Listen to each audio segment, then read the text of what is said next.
Religion is important, but does religion guarantee insight into who Jesus is? In this video, we will explore this first by conversationally reading John chapter 4, verses 43 through 48, and then by briefly touching on two nuances that I heard that have helped this passage come alive to me. So buckle up. Here we go.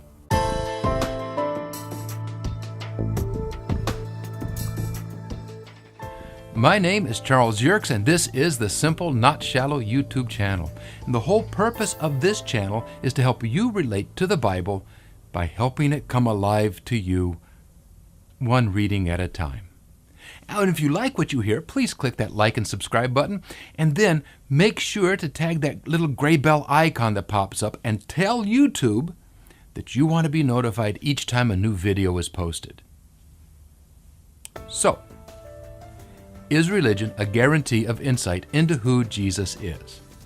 Well, let's begin by reading John chapter 4, verses 43 through 48 from the World English Bible.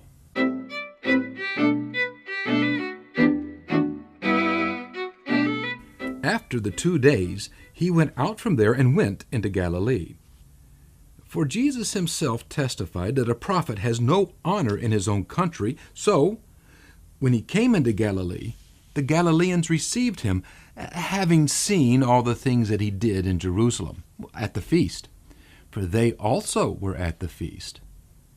Now Jesus came, therefore, again to Cana of Galilee, where he had made the water into wine. And there was a certain nobleman whose son was sick at Capernaum. And when he heard that Jesus had come out of Judea and into Galilee, he went to him and begged him that he would come down and heal his son, for he was at the point of death.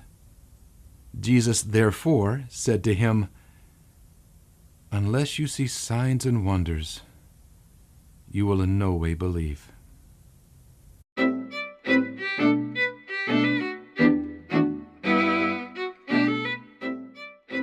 So, it would seem that the answer is no. Religion does not guarantee insight into who Jesus is. But keep watching as I briefly share two nuances that serve as the basis for this answer. Now, the first nuance that I hear comes from verses 43 and 44. Here, Jesus is coming back from Samaria and returning to the land of the Jews, the land of those, who in verse 22, Jesus has said, worships that which they know. Now, I'll link to that video dealing with verse 22 below in the description box. And in that video, the Samaritans came to Jesus seeking the Messiah, and they believed in him based on who they found him to be, not on any miracles that he performed.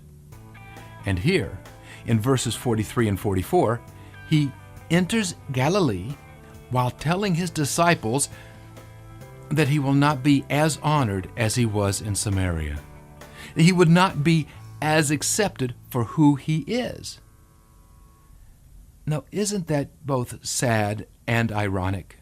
That the Samaritans, those who worshipped what they did not know, came to know Jesus quicker than those who did, than those who knew the properly religious things to do.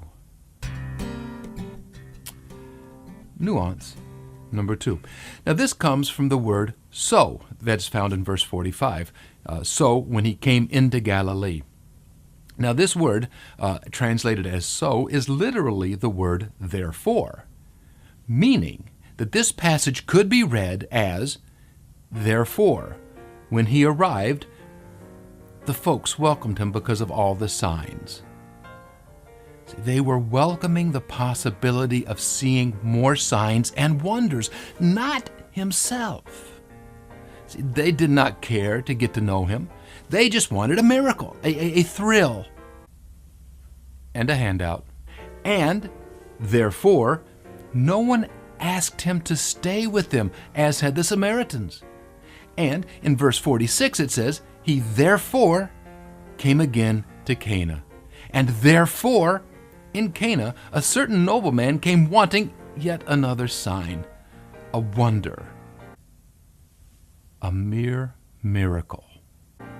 See, they all came seeking signs, miracles, not the Messiah. Now the Samaritans sought the Messiah, but the ones who knew what they worshiped, who had the correct religion, could not see who the signs were pointing to. The religiously correct had no insight into who Jesus was.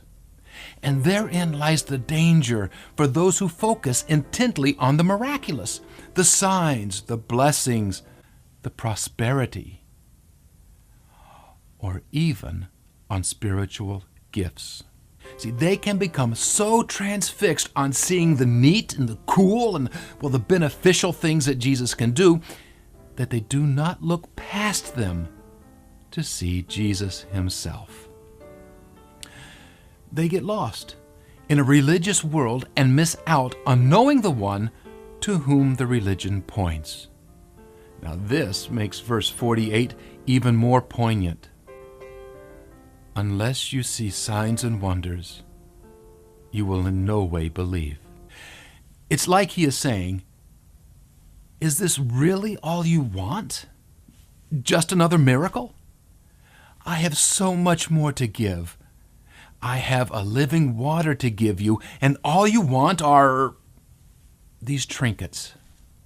How incredibly sad that the religious people can get so excited about having all their wants fulfilled that they never gain insight into the deep and everlasting love of God that always serves others. And the gifts of Jesus are excellent gifts. Now please understand, this is not about the gifts or the signs or even the asking for gifts. It's about where a person has his focus, on the gift or on the giver. Next time, we will see the amazingly personal story of that nobleman from Capernaum, the one found in verses 49 through 54. We will see that it is Jesus' personal touch that is needed in order to give insight to the religious, even as he had done to the Samaritans in verses 1 through 42. Well, what do you think?